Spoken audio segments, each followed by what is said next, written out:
जी सत श्री अकाल प्यारे विद्यार्थियों। बेटा अज तो जो अपना लैक्चर है पंजाबी लिटरेचर का क्लास BA भाग पहला के लिए है। बेटा अज आप शुरू करन जा रहे हैं आधुनिक पंजाबी कविता। इसका जोड़ा बेटा संपादक है डॉक्टर जोगराज सिंह और doctor Jaswinder Singh Saini, publication bureau Punjabi University Patiala. बेटा ये 1901 तो लैके 2000 ईस्वी तक दियां जिहड़ियां रचनावां ने वो लिखियां गई ने। ठीक है ना, 2000 तक दियां रचनावां दर्ज ने। आधुनिक पंजाबी कविता अपनी बुक का नाम है, जिस दे विच 29 कवि ने। 29 कवियों के जीवन और काव्य कला बारे बेटा आप गलबात करांगे। ठीक है ना, बाकी इन्होंने एक एक दो दो रचनावां सारे कवियों ने अपनी सिलेबस के विच दर्ज ने। अज आप शुरू करन जा रहे हैं भाई वीर सिंह के जीवन और काव्य कला बारे, जिसनों आप आधुनिक पंजाबी कविता का पितामह भी कह सकते हैं, आधुनिक पंजाबी कविता का मोढी भी कह सकते हैं। हाँ जी, शुरुआत करते हैं आप। भाई वीर सिंह ने पंजाबी कविता नूं नवीं लीहां ते तुर पाया। उन्होंने छोटियां कवितावां ते महाकाव्य तो इलावा वार्तक विच नावल, नाटक, इतिहास, जीवनियां, लेखां, साखियां ते ट्रैक्टां आदि दी रचना करन दी पहल की। भाई वीर सिंह ने बेटा छोटियां कवितावां ज़्यादातर लिखियां सी, पर इस तो इलावा महाकाव्य तो बिना, ठीक है ना, वार्तक रचना जी वो भी की सी। भाव कि कहानियाँ भी लिखियां सीगियां, नावल भी लिखे सीगे, नाटक, इतिहास दे विच, ठीक है ना, जीवनियां, लेख, साखियां, ट्रैक्टां आदि रचना की सी। आप दा जन्म 5 दसंबर 1872 ईस्वी नूं अमृतसर विखे डॉक्टर चरण सिंह के घर होया। आप दा जन्म बेटा 5 दसंबर 1872 ईस्वी नूं डॉक्टर चरण सिंह के घर अमृतसर विखे होया सी। आप दे घराने का संबंध सिख इतिहास के प्रसिद्ध व्यक्ति दीवान कौड़ामल नाल सी। आप दे बाबा कान सिंह मन्ने परमन्ने धार्मिक व्यक्ति सन ते पंडित हजारा सिंह महान विद्वान सी। पंडित हजारा सिंह बेटा कौन सी? उन्हां दा नाना जी सीगा, जो कि एक महान विद्वान मन्निया जांदा सी उस समय दे विच। आपने 10वीं का इम्तिहान जिले भर विचों फस्ट रह के पास किया। जिहड़ी 10वीं क्लास की परीक्षा सी बेटा उन्होंने जिले भर दे विचों फस्ट रह के पास की सी, भाव के फस्ट डिवीजन दे विच पास की सी।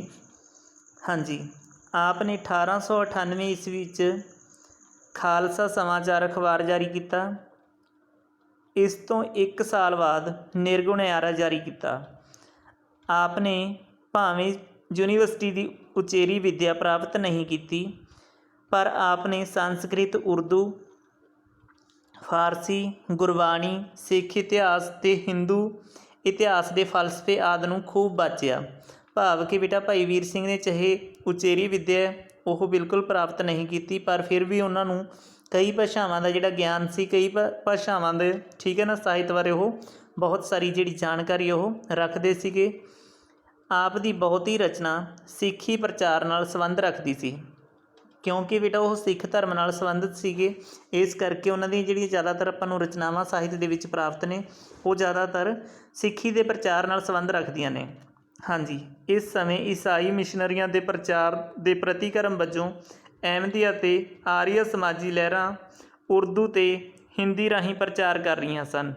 हाँ जी, जिहड़ियां ईसाई मिशनरियां ने बेटा लहरां चलाईयां सीगियां अपने धर्म नूं, ठीक है ना, फैलाउण दे लई, अपने धर्म का प्रचार करन दे लई ते अपने साहित्य का प्रचार करन दे लई, लोकां नूं वध तों वध अपने नाल जोड़न दे लई उन्होंने लहरां शुरू कीतियां सीगियां ईसाई मिशनरियां ने। अंग्रेज़ों की लहर सी बेटा यह लहरां दा काम की सी बेटा, लोकां नूं दूसरे धर्मां तो तोड़ के अपनी धर्म दे नाल जोड़ना ते अपने धर्म का वध तों वध प्रचार करना। साहित्य दीयां रचनावां दे द्वारा ही लोकां नूं अपने धर्म दे विच जोड़दे सीगे। इस तरह ਸਿੰਘਾਂ ने सोचा, जिहड़ी सिख लहर सीगी, सिख धर्म के लोग सीगे, पंजाबी लोग सीगे, उन्होंने सोचा कि इस तरह जिहड़ी अपनी पंजाबी बोली है तो पंजाबी साहित्य है उसकी होंद है जिहड़ी खतरे दे विच ना पै जाए। इस करके उन्होंने अपने पंजाबी भाषा का तो सिख धर्म का प्रचार करना जिहड़ा वो शुरू कर दिता। पंजाबी भाषा दे विच उन्होंने वध तों वध रचनावां लिखणियां शुरू कीतियां, वध तों वध साहित्य रचना शुरू कर दी ते सिख धर्म के प्रचार के लिए उन्होंने सिख धर्म के नाल संबंधित जिहड़ियां रचनावां ने वो कीतियां, ताकि जिहड़े सिख धर्म ते पंजाबी माँ बोली की जिहड़ी होंद है वो इस तरह मजबूत बनी रहे। हाँ जी, ਸਿੰਘ सभा लहर भी पंजाबी बोली ते सिख धर्म की रखिया लई मैदान विच प्रवेश कर चुकी सी, पर ਇਸ ਸੇਵਾ ਵਿੱਚ ਸਭ ਤੋਂ ਵਧੇਰੇ ਹਿੱਸਾ ਭਾਈ ਵੀਰ ਸਿੰਘ ਨੇ ਪਾਇਆ। 1930 ਤੱਕ ਦੇ ਪੰਜਾਬੀ ਸਾਹਿਤ ਉੱਪਰ ਭਾਈ ਵੀਰ ਸਿੰਘ ਦੀ ਮਹਾਨ ਸ਼ਖਸੀਅਤ ਦਾ ਪ੍ਰਭਾਵ ਰਿਹਾ। ਭਾਵ ਕਿ 1930 ਤੱਕ ਵੀ ਤਾਂ ਉਹਨਾਂ ਨੇ ਬਹੁਤ ਸਾਰੀਆਂ ਰਚਨਾਵਾਂ ਨੇ ਜਿਹੜੀਆਂ ਉਹ ਦਿੱਤੀਆਂ, ਪੂਰਾ ਪ੍ਰਭਾਵ ਸੀ ਉਹਨਾਂ ਦਾ। ਆਪ ਦੀਆਂ ਸਾਹਿਤਕ ਸੇਵਾਵਾਂ ਨੂੰ ਮੁੱਖ ਰੱਖ ਕੇ ਪੰਜਾਬ ਯੂਨੀਵਰਸਿਟੀ ਨੇ ਆਪ ਨੂੰ 1949 ਵਿੱਚ doctor of oriental learning the degree ਭੇਂਟ ਕੀਤੀ। 1949 ਦੇ ਵਿੱਚ ਉਹਨਾਂ ਨੂੰ ਪੰਜਾਬ ਯੂਨੀਵਰਸਿਟੀ ਚੰਡੀਗੜ੍ਹ ਨੇ ਡਾਕਟਰ ਆਫ ਓਰੀਐਂਟਲ ਲਰਨਿੰਗ ਦੀ ਜਿਹੜੀ ਡਿਗਰੀ ਹੈ ਬੇਟਾ ਉਹ ਭੇਂਟ ਕੀਤੀ ਸੀ। 1952 ਵਿੱਚ ਆਪ ਨੂੰ ਪੰਜਾਬ ਲੈਜਿਸਲੇਟਿਵ ਕੌਂਸਲ ਦਾ ਮੈਂਬਰ ਨਾਮਜ਼ਦ ਕੀਤਾ ਗਿਆ। ਭਾਵ ਕਿ ਉਹ ਬੇਟਾ ਲੈਜਿਸਲੇਟਿਵ ਦਾ ਜਿਹੜਾ ਕੌਂਸਲ ਦਾ ਮੈਂਬਰ ਸੀਗਾ ਉਹ ਵੀ ਰਹੇ ਨੇ। 1950 ਵਿੱਚ ਆਪ ਨੂੰ ਸਿੱਖ ਵਿੱਦਿਅਕ ਕਾਨਫਰੰਸ ਵਿੱਚ ਅਭਿਨੰਦਨ ਗ੍ਰੰਥ ਭੇਂਟ ਕੀਤਾ ਗਿਆ। ਹਾਂਜੀ, ਕਾਨਫਰੰਸ ਦੇ ਵਿੱਚ ਕਿਹੜਾ ਗ੍ਰੰਥ ਸੀ? ਅਭਿਨੰਦਨ ਗ੍ਰੰਥ ਜਿਹੜਾ ਭੇਂਟ ਕੀਤਾ ਗਿਆ ਉਹਨਾਂ ਨੂੰ। ਆਪ ਦੀ ਪੁਸਤਕ ਮੇਰੇ ਸਾਈਆਂ ਜੀ ਨੂੰ ਸਾਹਿਤਕ ਅਕਾਦਮੀ ਵੱਲੋਂ 5000 ਰੁਪਏ ਦਾ ਇਨਾਮ ਮਿਲਿਆ। ਹਾਂਜੀ, ਮੇਰੇ ਸਾਈਆਂ ਜੀ ਇਹਨਾਂ ਦੀ ਜਿਹੜੀ ਬੇਟਾ ਪੁਸਤਕ ਹੈ ਉਸ ਨੂੰ ਸਾਹਿਤਕ ਅਕਾਦਮੀ ਵੱਲੋਂ ਇੱਕ ਪੁਰਸਕਾਰ ਮਿਲਿਆ ਸੀਗਾ। ਠੀਕ ਹੈ ਜੀ, 5000 ਰੁਪਏ ਦਾ ਇਨਾਮ ਹੈ ਜਿਹੜਾ ਉਹ ਪ੍ਰਾਪਤ ਹੋਇਆ ਸੀ। 10 ਜੂਨ 1857 ਈਸਵੀ ਨੂੰ ਆਪ ਚਲਾਣਾ ਕਰ ਗਏ। 1857 ਈਸਵੀ ਦੇ ਵਿੱਚ ਬੇਟਾ ਉਹਨਾਂ ਦਾ ਦੇਹਾਂਤ ਹੈ ਜਿਹੜਾ ਹੋ ਗਿਆ ਸੀ। ਭਾਈ ਵੀਰ ਸਿੰਘ ਨੇ ਆਧੁਨਿਕ ਕਵੀ ਹੋਣ 'ਤੇ ਵੀ ਪਰੰਪਰਾ ਦਾ ਪੂਰਾ ਤਿਆਗ ਨਹੀਂ ਸੀ ਕੀਤਾ। ਭਾਵ ਕਿ ਉਹਨਾਂ ਨੇ ਪਰੰਪਰਾ ਨੂੰ ਬਿਲਕੁਲ ਤਿਆਗਿਆ ਨਹੀਂ ਸੀ। ਪਰੰਪਰਾ ਦੀਆਂ ਜਿਹੜੀਆਂ ਲੀਹਾਂ ਸੀਗੀਆਂ ਉਹਨੂੰ ਲੈ ਕੇ ਚੱਲ ਰਹੇ ਸੀ। ਆਪ ਦੀਆਂ ਕੁਝ ਆਰੰਭਿਕ ਰਚਨਾਵਾਂ ਜਿਵੇਂ ਨਨਾਣ ਭਰਜਾਈ ਦੀ ਸਿੱਖਿਆਦਾਇਕ ਵਾਰਤਾਲਾਪ, ਭਰਥਰੀ ਹਰੀ ਦਾ ਨੀਤੀ ਸਤਕ, ਨਿਰੋਲ ਪਰੰਪਰਾਗਤ ਰੂਪ ਅਤੇ ਸ਼ੈਲੀ ਦੀ ਗਵਾਹੀ ਭਰਦੇ ਹਨ। ਇਹਨਾਂ ਵਿੱਚ ਸੁਧਾਰਵਾਦੀ ਅਤੇ ਉਪਦੇਸ਼ਾਤਮਿਕ ਰੁਚੀ ਪ੍ਰਧਾਨ ਹੈ। ਭਾਵ ਕਿ ਬੇਟਾ ਇੱਕ ਤਾਂ ਸੁਧਾਰਵਾਦੀ ਆਪਣੇ ਸਮਾਜ ਦੇ ਵਿੱਚ ਸੁਧਾਰ ਕਰਨ ਨਾਲ ਸੰਬੰਧਿਤ ਰਚਨਾਵਾਂ, ਉਪਦੇਸ਼ਾਤਮਿਕ ਭਾਵ ਕਿ ਕਿਸੇ ਨਾ ਕਿਸੇ ਪ੍ਰਕਾਰ ਦਾ ਕੋਈ ਨਾ ਕੋਈ ਸੰਦੇਸ਼ ਹੈ ਜਿਹੜਾ ਉਹ ਆਪਾਂ ਨੂੰ ਦੇਣਾ ਚਾਹੁੰਦੇ ਸੀ, ਉਪਦੇਸ਼ ਸ਼ਾਮਲ ਸੀਗਾ ਉਸ ਦੇ ਵਿੱਚ। ਦੋਹਾਂ ਵਿੱਚ ਬੈਂਤ ਛੰਦ ਦੀ ਵਰਤੋਂ ਹੈ। ਦੋਹਾਂ ਦੇ ਵਿੱਚ ਬੈਂਤ ਛੰਦ ਹੈ ਜਿਹੜੀ ਉਹਦੀ ਵਰਤੋਂ ਕੀਤੀ ਗਈ ਹੈ। ਭਾਈ ਸਾਹਿਬ ਆਧੁਨਿਕ ਕਵਿਤਾ ਦੇ ਇਤਿਹਾਸ ਵਿੱਚ 1905 ਵਿੱਚ ਰਚੇ ਆਪਣੇ ਮਹਾਂਕਾਵਿ ਰਾਣਾ ਸੂਰਤ ਸਿੰਘ ਨਾਲ ਪ੍ਰਵੇਸ਼ ਕਰਦੇ ਹਨ।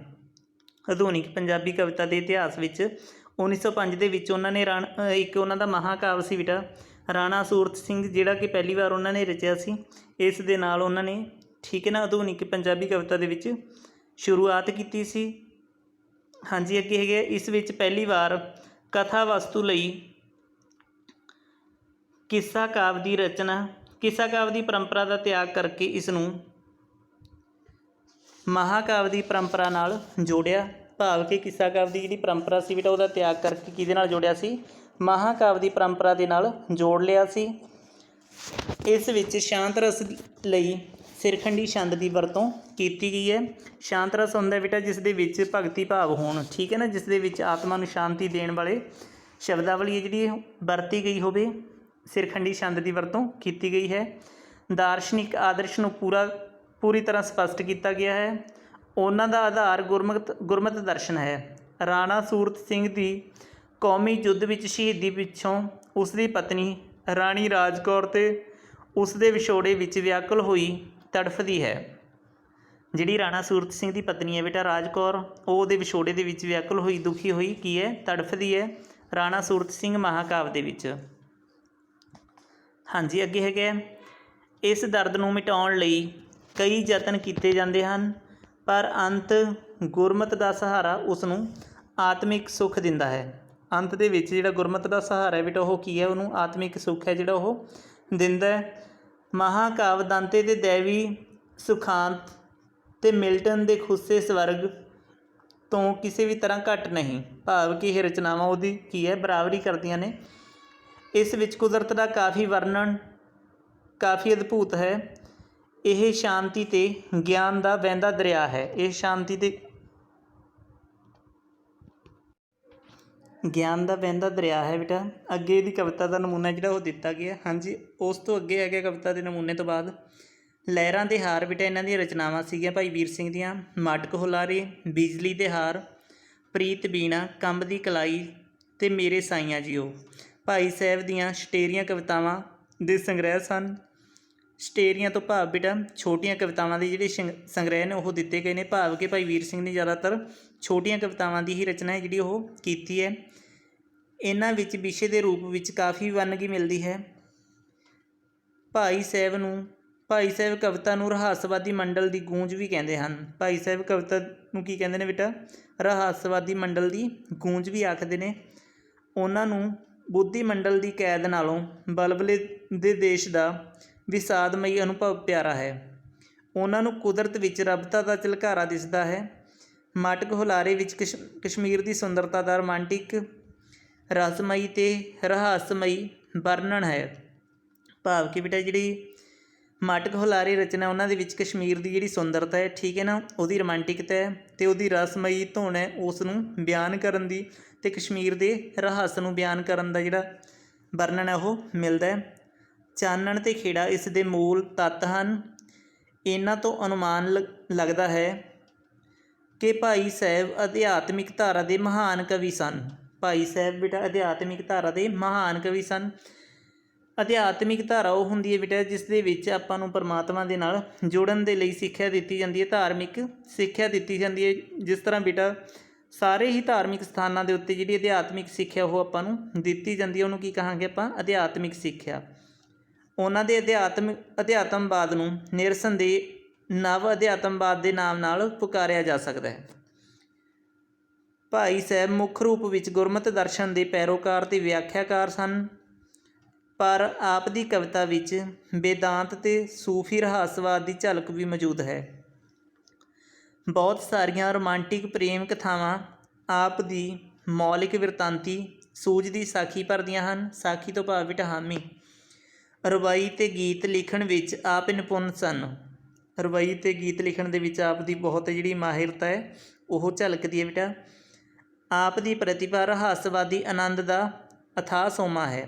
ਕਈ ਵਾਰ ਆਪ ਦੀਆਂ ਦੋ ਸਤਰਾਂ ਹੀ ਮਹਾਨ ਕਵਿਤਾ ਦਾ ਰੂਪ ਧਾਰ ਲੈਂਦੀਆਂ ਹਨ, ਜਿਵੇਂ ਮਿੱਠੇ ਤਾਂ ਲੱਗਦੇ ਫੁੱਲਾਂ ਦੇ ਹੁਲਾਰੇ, ਜਾਨ ਮੇਰੀ ਪਰ ਕੁਸਕਦੀ। ਮਿੱਠੇ ਤਾਂ ਲੱਗਦੇ ਮੈਨੂੰ ਫੁੱਲਾਂ ਦੇ ਹੁਲਾਰੇ, ਜਾਨ ਮੇਰੀ ਪਰ ਕੁਸਕਦੀ। ਹਾਂਜੀ, ਅੱਗੇ ਹੈਗੇ ਆ ਪ੍ਰੀਤ ਵੀਣਾ ਵਿਚਲੀ ਰੋਮਾਂਟਿਕ ਕਥਾ ਅਤੇ 12ਵਾਂ ਕੰਤ ਸਹੇਲੀ ਵਿਚਲੀ ਸਰੋਦੀ ਹੂਕ ਮੇਰੇ ਸਾਈਆਂ ਜੀਓ ਦੀਆਂ ਰਚਨਾਵਾਂ ਵਿੱਚ ਸਹਿਜ ਟਿਕਾਅ ਵਾਲਾ ਰੰਗ ਫੜਦੀ ਹੈ। ਇਸ ਵਿੱਚ ਆਪਣੇ ਪ੍ਰੀਤਮ ਅਦਿੱਖ ਪ੍ਰਭੂ ਦੀ ਭਾਲ ਅਤੇ ਉਸ ਦੀ ਸ਼ੋਅ ਰਹੱਸਵਾਦੀ ਆਨੰਦ ਦਾ ਵਰਣਨ ਹੈ। ਭਾਈ ਸਾਹਿਬ ਦੀ ਕਵਿਤਾ ਦਾ ਪ੍ਰਧਾਨ ਵਿਸ਼ਾ ਕਾਦਰ ਦੀ ਕੁਦਰਤ ਦੀ ਉਪਾਸਨਾ ਹੈ। ਭਾਵ ਕਿ ਬੇਟਾ ਇਹਨਾਂ ਦੀ ਜਿਹੜੀਆਂ ਜ਼ਿਆਦਾਤਰ ਰਚਨਾਵਾਂ ਨੇ ਉਹ ਕੁਦਰਤ ਦੀ ਜਿਹੜੀ ਸੁੰਦਰਤਾ ਹੈ ਉਸ ਨੂੰ ਬਿਆਨ ਕਰਨ ਦੇ ਲਈ ਹੀ ਲਿਖੀਆਂ ਗਈਆਂ ਨੇ। ਭਾਵ ਕਿ ਕੁਦਰਤ ਦੇ ਨਾਲ ਇਹਨਾਂ ਦਾ ਬਹੁਤ ਜ਼ਿਆਦਾ ਪਿਆਰ ਰਿਹਾ, ਇਸ ਕਰਕੇ ਇਹਨਾਂ ਨੇ ਬਹੁਤ ਸਾਰੀਆਂ ਰਚਨਾਵਾਂ ਨੇ ਜਿਹੜੀਆਂ ਉਹ ਕੁਦਰਤ ਦੇ ਪਿਆਰ ਨੂੰ ਬਿਆਨ ਕਰਨ ਲਈ ਹੀ ਕੀਤੀਆਂ ਨੇ। ਆਪ ਨੂੰ ਉਸ ਵਿੱਚ ਕਾਦਰ ਦੇ ਗੁਣਾਂ ਦਾ ਲਿਸ਼ਕਾਰਾ ਮਿਲਦਾ ਹੈ।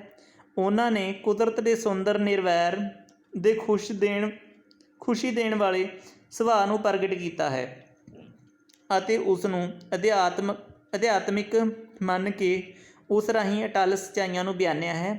ਮਾਟਕ ਹੁਲਾਰੇ ਪੁਸਤਕ ਦੀਆਂ ਅਨੇਕਾਂ ਕਵਿਤਾਵਾਂ ਵਿੱਚ ਕੁਦਰਤ ਦਾ ਅਜਿਹਾ ਹੀ ਵਰਣਨ ਹੈ ਜਿਹੜਾ ਉਹ ਮਿਲਦਾ ਹੈ। ਬੈਰੀ ਨਾਗ ਤੇਰਾ ਪਹਿਲਾ ਝਲਕਾ ਜਦ ਅੱਖੀਆਂ ਵਿੱਚ ਵੱਜਦਾ, ਕੁਦਰਤ ਦੇ ਕਾਦਰ ਦਾ ਜਲਵਾ ਲੈ ਲੈਂਦਾ ਇੱਕ ਸਿਜਦਾ। ਬੇਟਾ ਇਹਦੇ ਵਿੱਚ ਬੈਰੀ ਨਾਗ ਕਿਸ ਨੂੰ ਕਿਹਾ ਗਿਆ? ਕਸ਼ਮੀਰ ਦੇ ਇੱਕ ਝਰਨੇ ਨੂੰ ਕਿਹਾ ਗਿਆ, ਠੀਕ ਹੈ ਨਾ। ਉਸ ਝਰਨੇ ਦਾ ਜਿਹੜਾ ਵਿਸਮਾਦਮਈ ਆਪਾਂ ਕਹਿ ਲਓ ਵੀ, ਠੀਕ ਹੈ ਨਾ, ਬਹਿਣ ਦਾ ਢੰਗ ਹੈ ਜਾਂ ਉਹਦੀ ਜਿਹੜੀ ਪਿਆਰ ਭਰੀ ਆਵਾਜ਼ ਉਹਨੂੰ ਸੁਣਾਈ ਦੇ ਰਹੀ ਹੈ, ਵਿਸਮਾਦਮਈ ਆਵਾਜ਼ ਜਿਹੜੀ ਉਹਦੇ ਕੰਨਾਂ ਦੇ ਵਿੱਚ ਧੁਨ ਸੁਣਾਈ ਦੇ ਰਹੀ ਹੈ, ਉਸ ਨੂੰ ਬਿਆਨ ਕੀਤਾ ਹੈ। ਹਾਂਜੀ, ਅੱਗੇ ਹੈਗੇ ਬੀਜ ਵਿਹਾੜੇ ਦੇ ਬੁੱਢੇ ਚਨਾਰ ਨੂੰ, ਜੀਵਨ ਕੀ, ਨਿਸ਼ਾਤ ਬਾਗ ਅਤੇ ਨੂਰ ਜਹਾਨ ਆਦਿ ਕਵਿਤਾਵਾਂ ਵਿੱਚ ਭਾਈ ਸਾਹਿਬ ਨੇ ਕੁਦਰਤ ਤੋਂ ਸਿੱਖਿਆ ਦਿੱਤੀ ਹੈ। ਕੁਦਰਤ ਨੂੰ ਕੀ ਹੈ? ਸਿੱਖਿਆ ਦਿੱਤੀ ਹੈ ਬੇਟਾ। ਰੂਪਕ ਪੱਖ ਤੋਂ ਵੀ ਭਾਈ ਸਾਹਿਬ ਨੇ ਆਪਣੀ ਕਵਿਤਾ ਵਿੱਚ ਨਵੀਨਤਾ ਪੈਦਾ ਕੀਤੀ ਹੈ। ਆਪ ਨੇ ਰੂਪਕ ਪੱਖ ਤੋਂ ਭਰਪੂਰ ਬੜੀ ਉੱਚੀ ਕਵਿਤਾ ਰਚੀ ਹੈ, ਜਿਵੇਂ ਆਪੇ ਨੀ ਅੱਜ ਰਾਤ ਸੱਜਣ ਨੇ ਸਾਨੂੰ ਫੜ ਘੁੱਟ ਰੱਖਿਆ, ਬਸ ਲਮਾਹੀ ਦਾ ਭਾਵ ਕਿ ਬੇਟਾ ਮਾਹੀ ਦੀ ਜਿਹੜੀ ਮੁਲਾਕਾਤ ਹੈ, ਠੀਕ ਹੈ ਨਾ, ਵਸਲ ਤੋਂ ਕੀ ਭਾਵ ਹੈ, ਮੁਲਾਕਾਤ ਤੋਂ। ਮਿਹਰ ਮਾਹੀ ਦੀ ਅੱਜ ਅਸਾਂ ਨੇ ਲਖਿਆ, ਲਖਿਆ ਤੋਂ ਭਾਵ ਅੱਜ ਅਸੀਂ ਜਿਹੜੀ ਮਾਹੀ ਦੀ ਮੁਲਾਕਾਤ ਹੈ ਉਹਦੀ ਮਿਹਰ ਹੈ ਜਿਹੜੀ ਉਹ ਪ੍ਰਾਪਤ ਕੀਤੀ ਹੈ। ਜਿੰਦੜੀ ਸਾਡੀ ਅੰਕ ਸੰਭਾਲੀ ਦੇਖ ਦੇਖ ਖੁਸ਼ ਹੋਵੇ। ਕਹਿੰਦੇ ਕੁਝ ਸਮੇਂ ਲਈ ਸਾਡੀ ਜ਼ਿੰਦਗੀ ਹੈ ਜਿਹੜੀ ਉਹਦੇ ਵਿੱਚ ਸਮਾ ਗਈ ਅਤੇ ਰੂਹ ਹੈ ਜਿਹੜੀ ਉਹਨੂੰ ਦੇਖ ਦੇਖ ਕੇ ਖੁਸ਼ ਹੋ ਰਹੀ ਹੈ। ਕਿਉਂ ਸਹੀ ਉਹ ਕੋਈ ਸਵਾਦ ਸੱਜਣ ਨੇ ਸ਼ੋਅ ਸਾਡੀ ਦਾ ਵੀ ਚੱਖਿਆ। ਕਹਿੰਦੇ ਅੱਜ ਸਾਡੀ ਸ਼ੋਅ ਦਾ ਜਿਹੜਾ ਸਵਾਦ ਹੈ ਉਹ ਅੱਜ ਸਾਡੇ ਪ੍ਰੇਮੀ ਨੇ ਵੀ ਚੱਖਿਆ, ਭਾਵ ਕਿ ਪਰਮਾਤਮਾ ਨੇ ਵੀ ਚੱਖਿਆ। ਹਾਂਜੀ, ਭਾਈ ਸਾਹਿਬ ਨੇ ਲੰਮੀਆਂ ਕਵਿਤਾਵਾਂ ਵੀ ਰਚੀਆਂ ਹਨ ਅਤੇ ਛੋਟੀਆਂ ਕਵਿਤਾਵਾਂ ਵੀ, ਪਰ ਉਹਨਾਂ ਨੂੰ ਵਧੇਰੇ ਸਫਲਤਾ ਛੋਟੀਆਂ ਕਵਿਤਾਵਾਂ ਵਿੱਚ ਲਿਖਣ ਵਿੱਚ ਪ੍ਰਾਪਤ ਹੋਈ ਹੈ। ਭਾਵ ਕਿ ਜ਼ਿਆਦਾਤਰ ਉਹ ਛੋਟੀਆਂ ਕਵਿਤਾਵਾਂ ਲਿਖਣ ਦੇ ਸ਼ੌਕੀਨ ਸੀਗੇ, ਇਸ ਕਰਕੇ ਉਹਨਾਂ ਦੀ ਜ਼ਿਆਦਾ ਰੁਚੀ ਕਿਸ ਵੱਲ ਸੀ ਬੇਟਾ, ਛੋਟੀਆਂ ਕਵਿਤਾਵਾਂ ਵਿੱਚ। ਆਪ ਦੀ ਕਵਿਤਾ ਕਾਵ ਰੰਗ ਸੁੰਦਰਤਾ, ਬੈਰੀ ਨਾਗ ਤੇਰਾ ਪਹਿਲਾ ਝਲਕਾ, ਚੜ ਚੱਕ ਤੇ ਚੱਕ ਘੁਮਾਨੀਆਂ ਅਤੇ ਇਲਮ ਅਤੇ ਅਮਲ ਆਦਿ ਛੋਟੀ ਕਵਿਤਾ ਦੇ ਉੱਤਮ ਨਮੂਨੇ ਕਹੇ ਜਾ ਸਕਦੇ ਹਨ। ਜਜ਼ਬੇ ਦੇ ਵਿਚਾਰਾਂ ਦਾ ਜੋ ਵਜ਼ਮ ਪ੍ਰਗਟਾ ਉਹਨਾਂ ਦੀਆਂ ਛੋਟੀਆਂ ਕਵਿਤਾਵਾਂ ਵਿੱਚ ਮੌਜੂਦ ਹੈ, ਉਹ ਲੰਮੇਰੀਆਂ ਵਿੱਚ ਨਹੀਂ। ਭਾਵ ਕਿ ਉਹ ਲੰਮੀਆਂ ਕਵਿਤਾਵਾਂ ਵਿੱਚ ਨਹੀਂ, ਵੱਡੀਆਂ ਕਵਿਤਾਵਾਂ ਦੇ ਵਿੱਚ ਉਹ ਰੰਗ ਜਿਹੜਾ ਦੇਖਣ ਨੂੰ ਨਹੀਂ ਮਿਲਦਾ। 12 ਮਾਹ ਕੰਤ ਸਹੇਲੀ ਦਾ ਅਤੇ ਮੇਰੇ ਸਾਈਆਂ ਜੀਓ ਆਪ ਦੀਆਂ ਅੰਤਲੀਆਂ ਰਚਨਾਵਾਂ ਹਨ। ਭਾਵ ਕਿ ਅਖੀਰਲੇ ਸਮੇਂ ਦੇ ਵਿੱਚ ਕੀਤੀਆਂ ਗਈਆਂ ਨੇ। 12 ਮਾਹ ਕੰਤ ਸਹੇਲੀ ਵਿੱਚ ਅਧਿਆਤਮਿਕ ਪੰਧ ਤੋਂ ਭਾਵ ਬੇਟਾ ਰਸਤਾ, ਅਤੇ ਤੁਰਦੀ ਬਿਰਹਨ ਤੋਂ ਭਾਵ ਵਿਛੋੜੇ ਦੇ ਵਿੱਚ ਤੜਫਦੀ ਹੋਈ। ਬਿਰਹਨ ਜੀਵ ਆਤਮਾ ਦੇ ਮਨ ਵਿੱਚ ਪ੍ਰਭੂ ਪਤੀ ਦੇ ਮਿਲਣ ਦੀ ਤਾਂਘ ਦਾ ਵਰਣਨ ਹੈ। ਮੇਰੇ ਸਾਈਆਂ ਜੀ ਉਹਨਾਂ ਦੀ ਅਧਿਆਤਮਿਕ ਅਤੇ ਰਹੱਸਵਾਦੀ ਕਾਵ ਯਾਤਰਾ ਦਾ ਸਿਖਰ ਹੈ।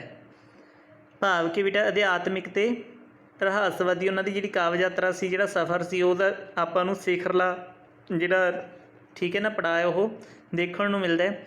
ਇਸ ਸੰਗ੍ਰਹਿ ਦੀਆਂ ਕਵਿਤਾਵਾਂ ਉਪਦੇਸ਼ਾਤਮਿਕ ਨਹੀਂ, ਇਸ ਸੰਗ੍ਰਹਿ ਦੀਆਂ ਜਿਹੜੀਆਂ ਕਵਿਤਾਵਾਂ ਨੇ ਉਹ ਜ਼ਿਆਦਾਤਰ ਉਪਦੇਸ਼ਾਤਮਿਕ ਨਹੀਂ ਹੈਗੀਆਂ, ਸਗੋਂ ਇਹਨਾਂ ਵਿੱਚ ਹਜ਼ੂਰੀ ਅਵਸਥਾ ਦੀ ਪ੍ਰਾਪਤੀ ਦਾ ਅਨੁਭਵਮਈ ਵਰਣਨ ਹੈ। ਭਾਵ ਕਿ ਇਹਨਾਂ ਦੇ ਵਿੱਚ ਤਾਂ ਬੇਟਾ ਹਜ਼ੂਰੀ ਅਵਸਥਾ ਦੇ ਵਿੱਚ ਭਾਵ ਕਿ ਪਰਮਾਤਮਾ ਦੇ ਨਾਲ ਮਿਲਾਪ ਦਾ ਜਿਹੜਾ ਆਨੰਦ ਆਉਂਦਾ, ਠੀਕ ਹੈ ਨਾ, ਉਹਦੇ ਅਨੁਭਵ ਨੂੰ ਬਿਆਨ ਕੀਤਾ ਗਿਆ ਅਤੇ ਅਨੁਭਵੀ ਸਹਿਜ ਪ੍ਰਭਾਵ ਇਸ ਦੀ ਵਿਸ਼ੇਸ਼ ਧੁਨੀ ਹੈ। ਅਨੁਭਵੀ ਮੰਡਲਾਂ ਵਿੱਚ ਵਿਚਰਨ ਕਰਕੇ ਇਸ ਵਿਚਲੀਆਂ ਕਈ ਕਵਿਤਾਵਾਂ ਛੰਦਾਂ ਦੀ ਬਾਹਰਮੁਖੀ ਕੈਦ ਤੋਂ ਮੁਕਤ ਹਨ ਅਤੇ ਕਈ ਥਾਈਂ ਨਿਰੋਲ ਗਦ ਕਾਵਿ ਦਾ ਰੰਗ ਪੈਦਾ ਹੋ ਗਿਆ ਹੈ। ਜਿਵੇਂ ਦੇਖੋ ਕਵਿਤਾ ਮੇਰੇ ਸਾਈਆਂ ਜੀ ਬੇਟਾ ਇਹ ਕਵਿਤਾ ਦਿੱਤੀ ਗਈ ਹੈ, ਇਹਦੇ ਵਿੱਚ ਠੀਕ ਹੈ ਨਾ ਨਿਰੋਲ ਗਦ ਕਾਵਿ ਦਾ ਜਿਹੜਾ ਰੰਗ ਹੈ ਉਹ ਦੇਖਣ ਨੂੰ ਮਿਲਦਾ ਹੈ। ਹਾਂਜੀ, ਅੱਗੇ ਹੈਗਾ ਉਸ ਤੋਂ ਜੀਵਨ ਯਾਤਰਾ ਦਾ ਅੰਤ ਸਮਾਂ ਨੇੜੇ ਆਉਣ ਕਰਕੇ ਭਾਈ ਸਾਹਿਬ ਦੀ ਆਤਮਾ ਵਿੱਚ ਰਹੱਸਵਾਦੀ ਜਗਿਆਸਾ ਮਿਲਾਪ ਦੀ ਤਾਂਘ ਨੂੰ ਹੋਰ ਤੀਵਰ ਕਰ ਦਿੰਦਾ ਹੈ। ਭਾਵ ਕਿ ਅਖੀਰਲੇ ਸਮੇਂ ਦੇ ਵਿੱਚ ਕਿਉਂਕਿ ਬੇਟਾ ਬੁਢਾਪੇ ਵਾਲੀ ਅਵਸਥਾ ਦੇ ਵਿੱਚ ਪਰਮਾਤਮਾ ਦੇ ਨਾਲ ਉਹਨਾਂ ਦੀ ਲਿਵ ਹੈ ਜਿਹੜੀ ਥੋੜ੍ਹੀ ਜਿਹੀ ਹੋਰ ਜ਼ਿਆਦਾ ਤੀਵਰ ਹੋ ਜਾਂਦੀ ਹੈ। ਭਾਵ ਕਿ ਪਰਮਾਤਮਾ ਨੂੰ ਪਾਉਣ ਦੀ ਇੱਛਾ ਜਿਹੜੀ ਹੋਰ ਜ਼ਿਆਦਾ ਤਿਖੇਰੀ ਹੋ ਜਾਂਦੀ ਹੈ। ਹਾਂਜੀ, ਅੱਗੇ ਹੈਗੇ ਬੇਟਾ ਉਹ ਕੂਕ ਉੱਠਦੇ ਹਨ। ਭਾਵ ਕਿ ਉਹ ਬਿਆਨ ਕਰਦੇ ਨੇ ਉਹਨਾਂ ਦੀ ਜਿਹੜੀ ਅੰਦਰਲੀ ਇੱਛਾ ਉਹ ਬਾਹਰ ਆਉਣੀ, ਪ੍ਰਗਟ ਹੋਣੀ ਸ਼ੁਰੂ ਹੋ ਜਾਂਦੀ ਹੈ। ਤੂੰ ਸਮਰੱਥ ਸ਼ਕਤੀਆਂ ਵਾਲਾ, ਪਰਮਾਤਮਾ ਨੂੰ ਕਹਿ ਰਿਹਾ ਕਿ ਤੂੰ ਸਮਰੱਥ ਸ਼ਕਤੀਆਂ ਵਾਲਾ, ਤੂੰ ਸਾਰੀਆਂ ਸ਼ਕਤੀਆਂ ਵਾਲਾ, ਜੇ ਚਾਹੇ ਕਰ ਸਕੇ ਸਿਖਾਲਾ। ਭਾਵ ਕਿ ਜੇ ਤੂੰ ਚਾਹੇ ਸਾਰਾ ਕੁਝ ਸਿਖਾਲਾ ਕਰ ਸਕਦਾ, ਜੇ ਤੂੰ ਸਾਡੇ 'ਤੇ ਮਿਹਰ ਕਰੇ ਤਾਂ ਸਾਡਾ ਜੀਵਨ ਹੈ ਜਿਹੜਾ ਉਹ ਸਿਖਾਲਾ ਹੋ ਸਕਦਾ। ਭਾਵ ਕਿ ਪਰਮਾਤਮਾ ਦਾ ਮਿਲਾਪ ਸਾਨੂੰ ਹੋ ਸਕਦਾ। ਫਿਰ ਤੂੰ ਮੇਰਾ ਤਰਸਾਂ ਵਾਲਾ, ਕਹਿੰਦੇ ਫਿਰ ਤੂੰ ਵੀ ਮਿਹਰ ਕਰ ਸਕਦਾ, ਤਰਸ ਕਰ ਸਕਦਾ ਸਾਡੇ ਉੱਤੇ। ਕਰ ਛੇਤੀ ਮਿਲ ਵੇਲਾਊ, ਕਹਿੰਦੇ ਛੇਤੀ ਕਰ, ਜਲਦੀ ਕਰੋ। ਪਰਮਾਤਮਾ ਅੱਗੇ ਬੇਨਤੀ ਕਰ ਰਹੇ ਨੇ, ਕਹਿੰਦੇ ਹੁਣ ਤਾਂ ਵੇਲਾ ਹੈਗਾ ਸਾਡੇ ਕੋਲ, ਭਾਵ ਕਿ ਤੁਹਾਨੂੰ ਪਾਉਣ ਦਾ, ਤੁਹਾਡੇ ਨਾਲ ਮੁਲਾਕਾਤ ਕਰਨ ਦਾ। ਲੱਗ ਗਈ ਸੀ ਵਾਲੀ ਉਮਰੇ ਰਸ ਰਸੀਆਂ ਰਸਾਲ, ਵਡਮੁੱਲੀ ਦਾਤ ਜਾਂਦਾ ਆਪ ਹਾਂ ਉਹਨਾਂ ਦੇ ਦੁਆਰ। ਹੰਸ ਫੇਰ ਕਿੱਥੇ ਹੈ ਹੱਥ ਕਰ ਬਲ, ਰਸਨਾ ਉਚਾਰ ਵੱਲ ਅਤੇ ਮੇਰਾ ਸੰਦੇਸ਼ ਆਦਿ ਇਸ ਸੰਗ੍ਰਹਿ ਦੀਆਂ ਕਵਿਤਾਵਾਂ ਲਾਮਿਸਾਲ ਹਨ। ਇਹ ਸੰਗ੍ਰਹਿ ਆਪ ਦੀ ਰਹੱਸਵਾਦੀ ਮੰਡਲਾਂ ਵਿੱਚ ਵਿਚਰਦਿਆਂ ਸਹਿਜ ਟਿਕਾਅ ਦੀ ਅਵਸਥਾ ਨੂੰ ਪੇਸ਼ ਕਰਦਾ ਹੈ। ਇਸ ਤਰ੍ਹਾਂ ਭਾਈ ਵੀਰ ਸਿੰਘ ਨੇ ਆਧੁਨਿਕ ਪੰਜਾਬੀ ਕਵਿਤਾ ਦੀ ਨੀਂਹ ਰੱਖਦਿਆਂ ਗਿਣਾਤਮਕ ਅਤੇ ਗੁਣਾਤਮਕ ਪੱਖੋਂ ਉੱਚੀ ਰਚਨਾ ਕੀਤੀ ਹੈ। हाँ जी बेटा, अगे उन्होंने रचना हैगी है चश्मा, इच्छावल ते डूंघियां शामां।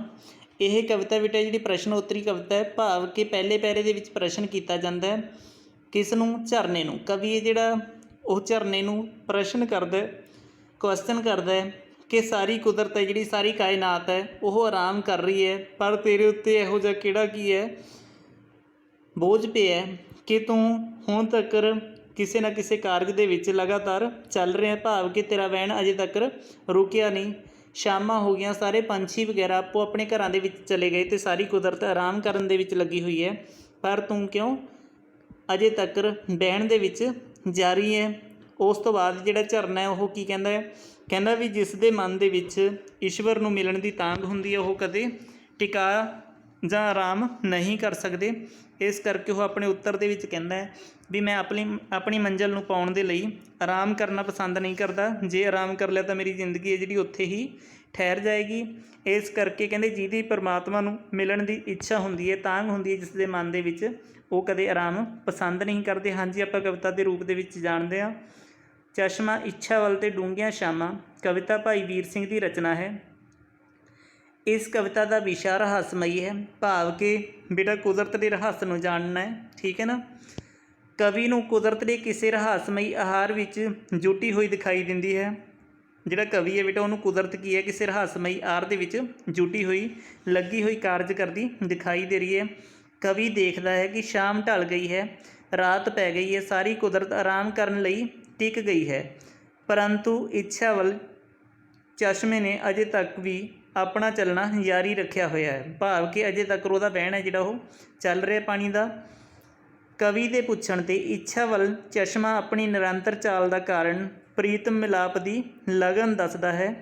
उसका कहना है कि जिन्हां दे मन विच प्रीतम लई खिच हुंदी है ਉਹ रात दिन उस दे मिलाप लई लगन नूं लैके यतनशील रहिंदे हन, अपनी मंजिल वल तुरते रहंदे हन। भाव कि बेटा वो कदे आराम नहीं करते, जिस दे मन दे विच प्रीतम नूं पाउण दी खिच हुंदी है, जिस दे सीने दे विच प्रीतम नूं पाउण दी खिच होवे।